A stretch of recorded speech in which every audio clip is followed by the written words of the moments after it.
दोस्तों, भारत 15 अगस्त 1947 को सैकड़ों सालों की गुलामी से आज़ाद तो हो गया, लेकिन भारत की मुश्किलें कम नहीं हुई। एक स्वतंत्र देश के रूप में अपना अस्तित्व बनाए रखने के लिए भारत को 75 सालों में 5 बार युद्ध लड़ने पड़े और भारत ने इसके बावजूद भी अपने सभी मुश्किलों का सामना डट कर किया। धीरे धीरे ही सही, आज हमारा भारत इतना आगे निकल चुका है कि भारत की तरक्की को देखकर, भारत की तकनीक को देखकर आज पूरी दुनिया भारत के सामने नतमस्तक हो जाता है। दुनिया के लगभग सभी देश भारत के साथ मिलकर काम करना चाहते हैं, क्योंकि हमारा भारत अंतरिक्ष हो, तकनीक हो, मिसाइल हो या फिर इंफ्रास्ट्रक्चर, भारत हर मामले में नए मुकामों को छू रहा है। आज भारत इतना ताकतवर बन गया है कि हमारी सेना दुनिया की चौथी सबसे ताकतवर सेना है। इतना ही नहीं, भारत की इकनॉमी दुनिया की सबसे तेज़ रफ्तार से बढ़ने वाली इकनॉमी बन गई है। अब इसी चीज़ को देखते हुए अमेरिका भारत को नेटो में शामिल करना चाहता है। नेटो यानी नॉर्थ अटलांटिक ट्रीटी ऑर्गेनाइजेशन, जो अटलांटिक महासागर के करीब बसे उन देशों का समूह है जिसे अमेरिका ने सोवियत यूनियन यानी रूस से मुकाबला करने के लिए बनाया था। लेकिन अमेरिका भारत को नेटो प्लस में शामिल करना चाहता है, जो भारत के लिए काफ़ी बड़ा चैलेंज बन सकता है। ऐसे में भारत और रूस के रिश्तों का क्या होगा? दोस्तों, आपको पता होगा कि रूस यूक्रेन के युद्ध की वजह से आज जर्मनी जैसा देश मंदी का शिकार बन गया है। इसकी शुरुआत की असली वजह भी नेटो ही है। आज रूस यूक्रेन युद्ध को 458 दिन हो गए हैं। साल 2021 की शुरुआत में यूक्रेन के प्रेसिडेंट जेलेंस्की एक स्टेटमेंट देते हैं कि वो अब नेटो में जुड़ने के लिए पूरी तरह से तैयार है, और इसी स्टेटमेंट का नतीजा है रूस यूक्रेन युद्ध।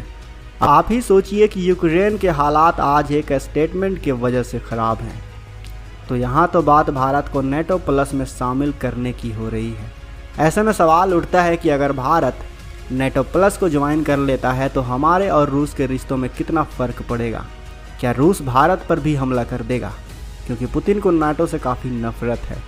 दोस्तों, इस सब की शुरुआत होती है दूसरे विश्व युद्ध खत्म होने के बाद। युद्ध खत्म होने के साथ ही इस बात को बहस छिड़ गई कि इस युद्ध का विजेता कौन है। अब आपके मन में सवाल आ रहा होगा कि युद्ध जीतने वाले देश में तो रूस, अमेरिका, फ्रांस, ब्रिटेन ये सब एक साथ थे, जबकि हारने वालों देशों में शामिल थे जर्मनी और जापान जैसे देश। अब ऐसी स्थिति में जीतने वालों देशों में से ही सभी ने ये कहना शुरू कर दिया कि तीसरे विश्व युद्ध को उसने जीता।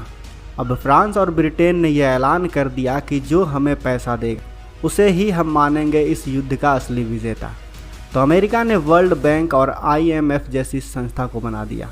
अब गिरती हुई अर्थव्यवस्था को बचाने के लिए ब्रिटेन और फ्रांस ने अमेरिका को विजेता मान लिया ताकि वो वर्ल्ड बैंक और IMF से लोन ले सके।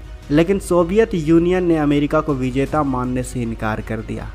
इस वजह से सोवियत यूनियन ने अपने आप को विजेता और ग्रेट अनाउंस कर दिया, जिसके बाद अमेरिका और सोवियत यूनियन के बीच कोल्ड वॉर छिड़ गई। ये दोनों ही देश वैसे तो कभी भी आमने सामने युद्ध करने के लिए नहीं आए, लेकिन तैयारी ऐसे की कि अगर इन दोनों की आपस में कभी युद्ध होती है तो युद्ध में ये अकेले ना लड़ें, इनके साथ पूरा गुट हो यानी कि ग्रुप हो। इसीलिए इस ग्रुप को अटलांटिक के आर पार तैयार किया गया, क्योंकि अटलांटिक सागर के पश्चिम में स्थित था अमेरिका और पूर्व में था यूरोप। इसी चीज़ को ध्यान में रखते हुए अमेरिका ने एक संधि यानी ग्रुप बनाया, नॉर्थ अटलांटिक ट्रीटी ऑर्गेनाइजेशन, जिसमें फ़िलहाल 31 देश हैं। वहीं दूसरी तरफ सोवियत रूस ने भी एक वॉरसॉ पैक्ट के नाम से ऑर्गेनाइजेशन बनाया और उसने भी अपने साथ कई देशों को जोड़ा ताकि भविष्य में नेटो के साथ युद्ध हुआ तो उस युद्ध को जीता जा सके। लेकिन पैसे के सामने तो हर कोई झुक ही जाता है। ऐसे में अमेरिका ने सोवियत यूनियन में फूट डाल दी और सोवियत यूनियन को 15 देशों में तोड़ दिया, और अब रूस अमेरिका से काफ़ी कमज़ोर हो गया। साथ ही अब रूस टॉप 5 इकनॉमी में भी नहीं आता। वहीं अब अमेरिका ने अपने लिए दूसरा दुश्मन ढूंढ लिया है और वो देश है चीन। तो अब चीन से निपटने के लिए नए देश और चाहिए। अमेरिका चाहता है कि वो किसी के कंधे पर बंदूक रख के चलाए, ताकि दुश्मन अगर गोली चलाए तो उससे निकली हुई गोली उस तक ना पहुंच पाए। बंदूक जिसके कंधे पर हो वही उसका शिकार हो। और इसीलिए अमेरिका ने इंडो पैसिफिक में चीन को टक्कर देने के लिए नेटो प्लस का गठन किया। नेटो प्लस में अमेरिका ने अपने साथ 5 देशों को जोड़ा, जिसमें शामिल हैं ऑस्ट्रेलिया, न्यूजीलैंड, जापान, इजराइल और साउथ कोरिया। अमेरिका ने इन्हें इसलिए शामिल किया क्योंकि जब वो चीन को काउंटर करे तो ये देश इंडो पैसिफिक में सैन्य मदद से लेकर हर चीज़ में उसका साथ दे। लेकिन ये देश उतने ताकतवर नहीं कि वो चीन को टक्कर दे सके। इसीलिए अमेरिका ने सोचा कि नेटो प्लस में एक और देश को जोड़ा जाए। अब अमेरिका को ये तो पता है कि भारत और चीन के बीच हमेशा से सीमा विवाद रहा है और 2019 के बाद से तो इन दोनों देशों में युद्ध जैसी स्थिति भी बन गई है। इसी चीज़ को देखते हुए अमेरिका ने सोचा कि क्यों ना नेटो प्लस में भारत को भी शामिल कर लिया जाए। भारत के पास दुनिया की चौथी सबसे बड़ी ताकतवर सेना भी है। उसकी सेना को चीन के साथ युद्ध लड़ने का अनुभव भी है।